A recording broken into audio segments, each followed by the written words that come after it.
देवा प्रमाणे जेजू क्रिस्ताचे शुभ वर्तमान आभेसपूर 1 वोड 18 ते 23. क्रिस्ताचो जल्म असो जालो.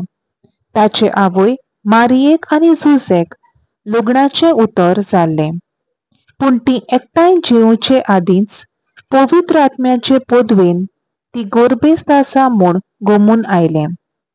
तिचो पोती जुजे धर्मवंत मनीस आसलो आनी तिचे नांव उबोवंक ताका कुशी नासली. देखून तिका गुप्तीन सोडून दिवंक तो येवजितालो. अशें करूंक ताणें ताराव घेतलो तेन्ना अवचितूच ताका स्वप्नांत सर्वेस्पराचो एक दूत दिश्टी पडलो. देवदूतान सांगलें, जुजे दाविदाच्या पुता, मारियेक तुजी पोतीन करून घेवंक भियों नाका, कित्याक तिच्या कुसव्यांत गर्भ आसा तो पवित्र आत्म्याचे पदवेन संभोवला.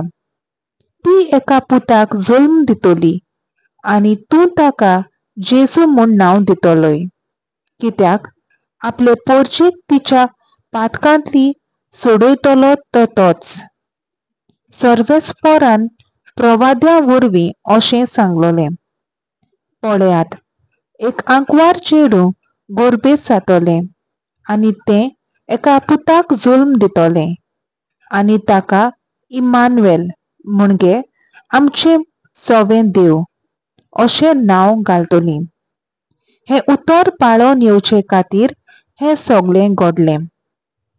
न्हिदेंतलो उठोन देवदूताच्या हुकुमा प्रमाणे जुजेन केलें आनी तिका आपली पोतीन करून घेतली.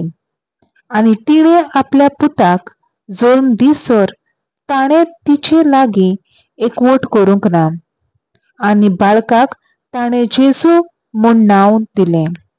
देवाचें उतर हें. देवाचो व्हड उपकार.